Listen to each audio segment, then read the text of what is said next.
नमस्कार विद्यार्थी मित्रों, चैप्टर 4 वीडियो लेक्चर नंबर 15 હવે આપણે શરૂ કરીએ પ્રશ્ન નંબર 13 એમાં ઉપર લખેલું છે બરાબર ચોપડીની અંદર જુઓ ચોપડી આગળ રાખો બધા જ પ્રકારના વ્યવહારો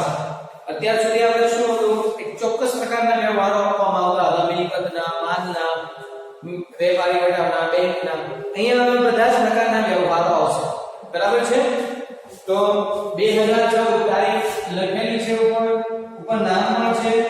મૌલિક સાથે શરૂ કરેલ શાહ ટ્રેડર્સ ની આમ નામ બરાબર છે 2014 જુલાઈ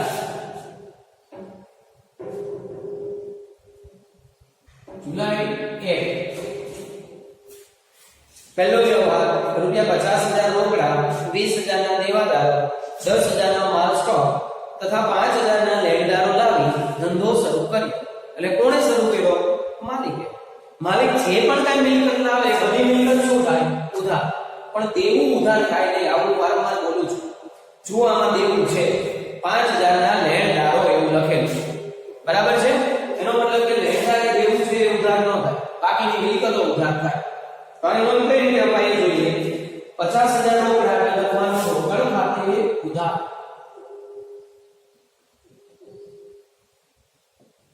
₹50,000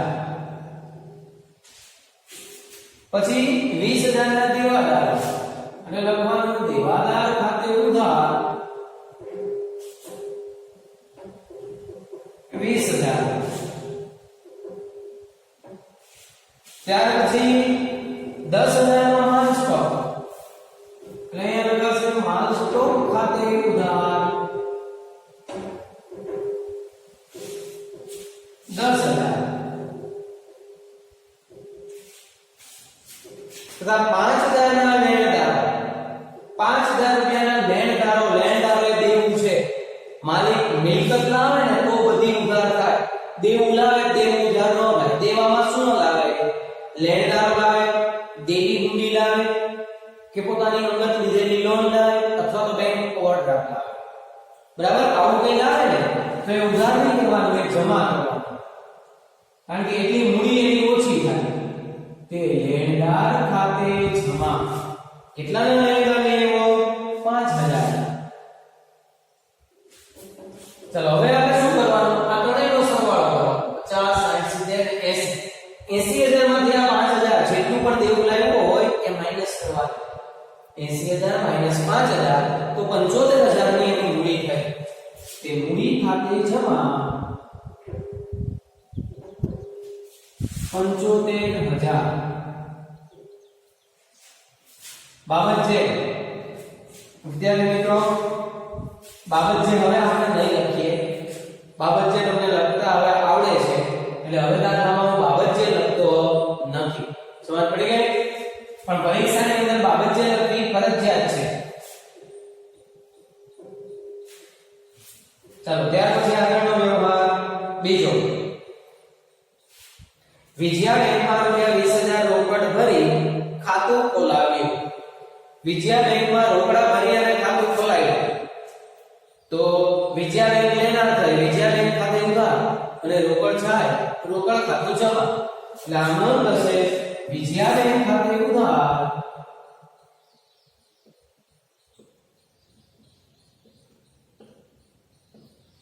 તે રોકડ ખાતે જમા કેટલા રૂપિયા છે 20,000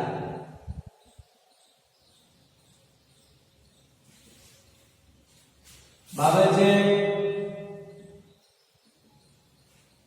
સોરી બાબત જે આપણે નથી લખતા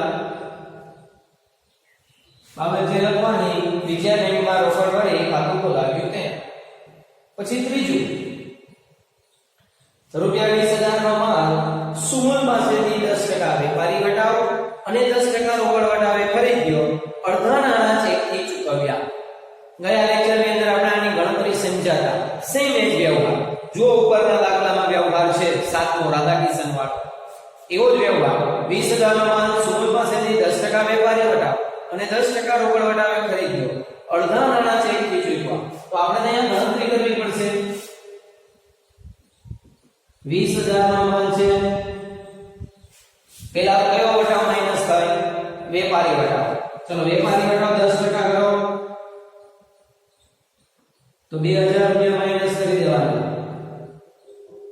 18,000 રૂપિયા આવશે માલ ખરીદો છે એટલે ખરીદ ખાતું શું થાય ઉધાર ખરીદ ખાતે ઉધાર હવે આપણને ખબર છે કે આ વ્યવહારની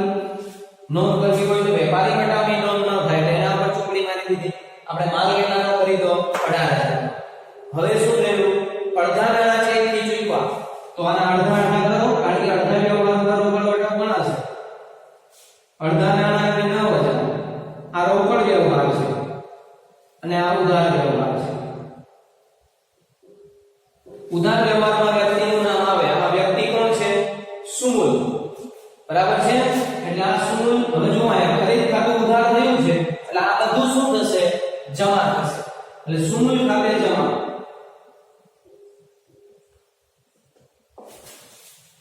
અને આ જે રોકડ વ્યવહાર છે જેટલાનો આપણે ચેક આપ્યો એના ઉપર વેપાર રોકડ વટાવ બનાવશે તો 10% રોકડ વટાવ એટલે 900 રૂપિયા માઈનસ કરી દઈએ તો એ કેટલા આવશે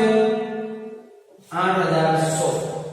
તો આ 900 રૂપિયા આપણને વટાવ મળ્યો એટલે વટાવ ખાતું જમા થાય અને 8100 રૂપિયાનો ચેક આપ્યો બેંક ખાતું જમા થાય સમજ પડી આ રીતે ગણતરી કરીને હવે આમાં લખવાનું ચલો કેટલાનો માલ ખરીદો કે ભાઈ 18,000 અહીંયા એટલે આપણે લખીશું ખરીદ ખાતે ઉધાર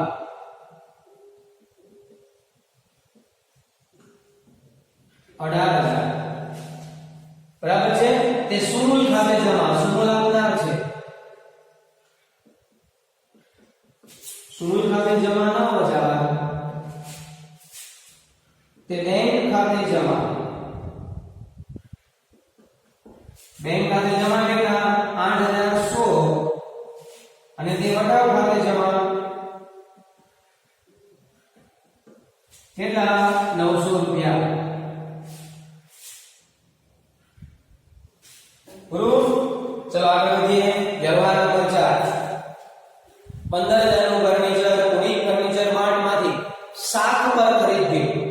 લારી વાળો શું રોકડે દે ચૂક્યો તો બરાબર સમજો તો ફર્નિચર ખરીદ્યું છે એટલે મિલકત કેવા મિલકત ખરીદી અને એની પાછળ કોઈ ખર્ચ કરીએ તો એ ખર્ચ મિલકતમાં ઉમેરાય છે એટલે તમે જે આ 15,000 નું ફર્નિચર ખરીદ્યું છે અને 100 રૂપિયા લારી વાળો ચૂક્યું છે તો તમારું ફર્નિચર થશે 15,100 રૂપિયા ફર્નિચર ધંધામાં આવે એટલે આમનો થાય ફર્નિચર ખાતે ઉધાર 15,100 અને તમે 15,000 નું ફર્નિચર 7 પર ખરીદ્યું એટલે ઉધાર વ્યવહાર છે એટલે આ વ્યક્તિનું નામ આવશે કોણ છે વ્યક્તિ પુનિત ફર્નિચર માર્ટ કે આપનાર છે અને લખવાનું તે પુનિત ફર્નિચર માર્ટ ખાતે જમા કેટલા રૂપિયા 15,000 અને 100 રૂપિયા જે લારી વાળો જોઈતું ને જે તમે આમાં ઉમેર્યા એ તો રોકડા જોઈતા છે તે રોકડ ખાતું જમા થાય તે રોકડ ખાતે જમા 100 રૂપિયા બાબત છે પુનિત ફર્નિચર માર્ટમાંથી ફર્નિચર ખરીદ્યો લારી વાળાના રોકડા ચૂકવ્યા તેમ ચલો વ્યવહાર નંબર 5 રૂપિયા 3,000 નો માલ નુકસાની વાળો હોવાથી સુમૂલને પરત કર્યો જો અહીંયા સુમૂલ પાસેથી આપણે માલ ખરીદ્યો હતો હવે એમાંથી 300 રૂપિયાનો માલ નુકસાની વાળો છે 3,000 એટલે આપણે સુમૂલને પાછો આપી દઈએ તો બેવડી અસર શું થાય સુમૂલને ના છે સુમૂલ ખાતે ઉધાર અને ખરીદેલો માલ પાછો જાય છે એટલે ખરીદ પરત જમા તો આમનો થશે સુમૂલ ખાતે ઉધાર તે ખરીદ પરત ખાતે જમા સુમૂલ ખાતે ઉધાર તે ખરીદ પરત ખાતે જમા 3,000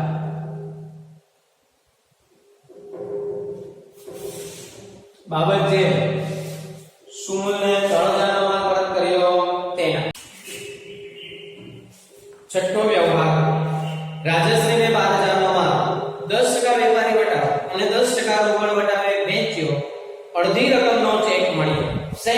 જ વ્યવહાર છે, ગણતરી કરવી પડશે, બરાબર છે? બરાબર, અહીંયા ધ્યાન રાખજો 12000 નો માલ છે એટલે અહીંયા 12000 રૂપિયા પેલા કયો ઘટાવ માઈનસ થાય, વેપારી ઘટાવ. ચલો માઈનસ 10% વેપારી ઘટાવ એટલે 1200 રૂપિયા માઈનસ, તો જવાબ આવશે 10800. આ 10800 રૂપિયાનો માલ તમે વેચો એટલે વેચાણ ખાતું જમા થાય.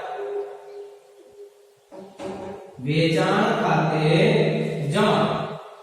સમજ પડી ગઈ? વેપારી ઘટાવ માઈનસ થઈ ગયો. હવે રોકડ ઘટાવ માઈનસ કરવો હોય તો આને બે ભાગ કરવા પડે, કારણ કે અડધો જ વ્યવહાર રોકડ છે અને અડધો ઉધાર છે. આ રોકડ વ્યવહાર છે, આ ઉધાર વ્યવહાર છે, બરાબર છે? અડધા લઈને આવશે 5400 અને અહીંયા પણ 5400. હવે આપણને ખબર છે ઉધાર વ્યવહારમાં વ્યક્તિનું નામ આવે. આમાં વ્યક્તિ કોણ છે? રાજશ્રી. એટલે રાજશ્રી ખાતું ઉધાર થશે. રાજશ્રી ખાતે ઉધાર, કારણ કે વેચાણ જમા થયું છે એટલે આ બધું ઉધાર થવાનું. હવે આ 5400 ઉપર રોકડ ઘટાવ ગણાશે 10%, એટલે 540 રૂપિયા માઈનસ.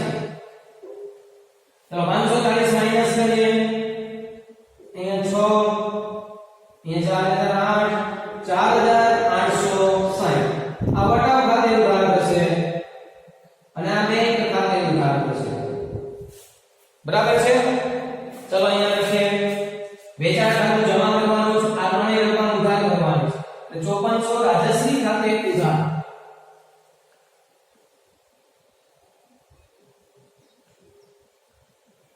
રાજશ્રી ખાતે ઉધાર 5400. પછી બેંક ખાતે ઉધાર 4860.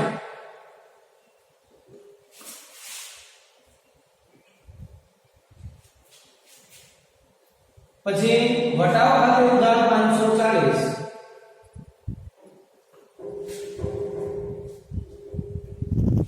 આ બધું જ તે વેચાણ ખાતે જમા 10800.